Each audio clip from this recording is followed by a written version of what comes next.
Ladies and gentlemen, welcome back to another episode of Rubik's Craft SMP with Peanutcraft. I am in front of the one and only Pat's Puzzle Tower, which is now complete for the first story. Obviously, there's going to be plenty of more stories, hopefully, in the future. But yeah, it's open. It's open for business. It's been open, and we've gotten a few people who have played it. So if you're not caught up, I've been working on a basic, it's kind of like an escape room, really. An escape room, in a sense.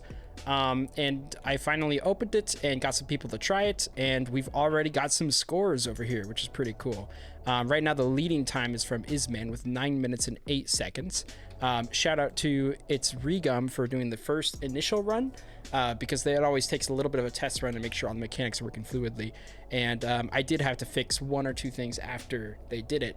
And I'm going to show you guys clips of that, but first I kind of want to talk about everything else going on. So let me give a rundown as to the rules, right? It's pretty simple. Don't use any camera mods, don't break blocks, don't break entities, obey signs, don't drop items or food, and then store inventory in here. So you go in with no inventory, you complete the puzzles, and you have some food, obviously, so that you can survive.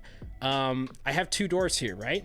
One is for a pass, so you can actually use a season pass to get in both this story as well as future stories of the puzzle house, and that can be found right over here. So one of these PPT season passes, right? If we just read it real quick, this pass can be used to attempt any and all future stories of Pat's Puzzle Tower. The nether cords are in here and stuff like that, which is pretty cool. And of course, whenever the season's over, you guys can actually find the world download for this and try this out yourself too.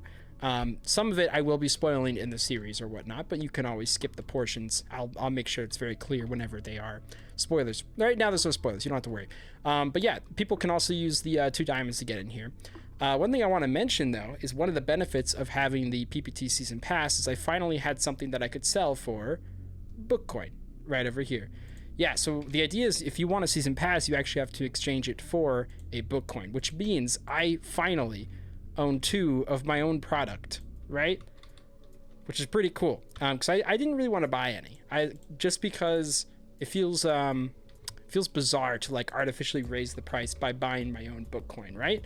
I guess it wouldn't be too bizarre because it's not like the diamonds are coming to me. But what I do want to mention is that those 2 Bookcoins, in fact, I could take them out of the chest now.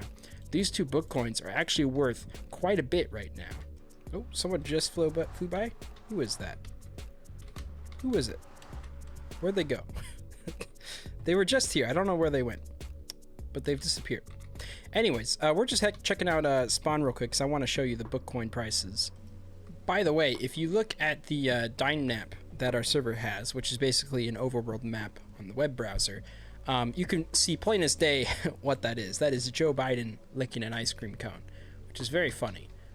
This is the Bookcoin, or the currency hall, right? Cryptocurrency hall specifically. Right now, Bookcoin is 14 diamonds per Bookcoin, which means I could sell a Bookcoin here, get 14, and sell another one here and get 13, right? And I would get 27 diamonds from 2 people playing the puzzle house, which is pretty dang cool. But I'm not actually going to do that. I'm not going to do that. And the reason I'm not going to is because I have a feeling... I guess I want to see how many people actually exchange the Bookcoin first, right? Because theoretically, if I put these back in stock right now, someone could be like, oh, let me go get a Bookcoin real quick so I can get a season pass, and then the prices had gone down for them, right? So I'm just curious. I'm curious to see if it'll extend more. It's also possible that it'll start going down soon. But I do have more plans for the Bookcoin stuff that might make it more exciting as well. But yeah, also I kind of like the idea of just seeing how high these can go. Not even necessarily to make the diamonds back, but just to see a project through, if you know what I mean. Also, people have been putting heads on this tree at spawn, and it's really cool, but it's making me very jealous because, you know, I'm a bit of a head collector. But also, this might be a good place to put some of my extra heads. Like, I don't see a cow here, a cow head here, right? I've got a few extra of those. I could probably place one down over here, but just a thought. So we're back at the puzzle tower, and I just want to show what some of the redstone mechanics are without spoiling what the actual puzzles are. At this entrance, we have the diamond that you can pay, right? Pretty simple item blocker here. I use this for my entire storage system, which has a few updates, and we'll check that out today as well. But basically this won't let anything other than a diamond dropped in. As soon as one diamond does go in there, it overfills the comparator, which powers this and unpowers the hopper, putting a diamond in here. It's actually not one diamond once you put 2 diamonds in here, right? Because it's a 2 diamond price. Now, it doesn't automatically reset itself, but that's okay. This whole thing takes resetting, which I'll explain a little bit more in a bit. This thing gets a little bit more complicated. So this is the season pass. In fact, I better actually grab my pass so I can show you how it works. So this is a particular design, right? Because I needed to have the pass returned to the player at some point, right? But the idea is you drop it on this carpet, which isn't working for some reason. Copy original. This should work. That's a little bizarre. Okay, I realized my mistake. So while these are both copies of original books, there's actually NBT tags down there. And I remember I ran into this issue earlier and I thought I had fixed it, but see, yeah, there's another one right here. Most of these are already 5 tags. What changes the tag is whether or not it's been opened, which is kind of annoying. So anytime I make one of these, I have to make sure I open it, click done, and then the tag gets changed to 5, right? And now these will all be stackable. That should be good. I don't think anyone ran into an issue because 2 people did buy some and I never got any messages about it. So I think they were good. I think there was just a couple crazy ones in there. But if we put this back on and we drop our season pass, boom, it goes in, the door opens, you walk through, and of course, the pass is returned into the barrel right up front. So you can grab it and there's a sign saying don't forget to pick up your pass below your feet. And this is, of course, what the final product looks like for the puzzle room. I can't show too much of it without spoiling, but again, I'll show a whole run in a little bit. But yeah, so to get this system to work, basically, we have similar structure here to stop the hopper from picking up anything other than a season pass, but we have some additional redstone over here. This is a very, it was kind of a niche thing for me to design. Like, I didn't know how to look it up per se, so I just had to wing it and figure it out. But this redstone torch is also powered, right? Which powers this block, which powers this dropper that the season pass goes into, and this light will then power the other dropper once the interaction with the redstone is done, right? Because once this is once there's no longer overfilling here, then it turns back to normal, which resets the lights. It also powers over this way to this mini redstone clock, which turns on this, power line up there. That's for something different. But basically, this dropper takes the season pass into this barrel. Actually, I can show what this thing is up here. So this redstone line goes all the way up here, and it's the same thing on the other side with the diamonds. And that's basically just to activate these pistons to pick up these redstone blocks, because these lights down here is what indicates whether or not the room has been reset. Currently, the room is reset. It's ready to play. So those lights should stay on, right? But the second I go in, those lights turn off. One of these doors opens, those lights are no good. That's important because I reset this puzzle house manually. It's not automatically reset. That would be pretty tough to do with my redstone prowess. But, basically when someone finishes it, they can let me know, and then I go over and fix it. So that's basically all the fancy redstone for the front here. One other thing I want to mention is out here to the side, right? The exit's up there.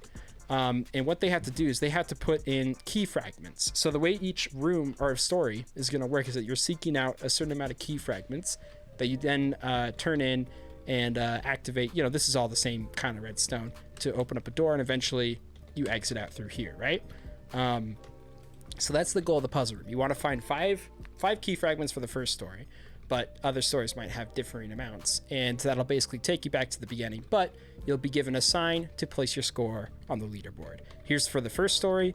The next stories will go here and here and here and here and here and stuff, and then we might have to figure out something else, maybe go underground for future stories if there's more than that. But for now, that's pretty much everything. So now that all of that has been discussed and disclosed, without further ado, I want to show you some essentially spectator footage of Regum playing through this.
So yeah, they did a pretty good job. As you can see, there were a couple of kinks I had to work out. I didn't have buttons placed properly with the piston area, and there's one or two other things that I had to make quick adjustments for.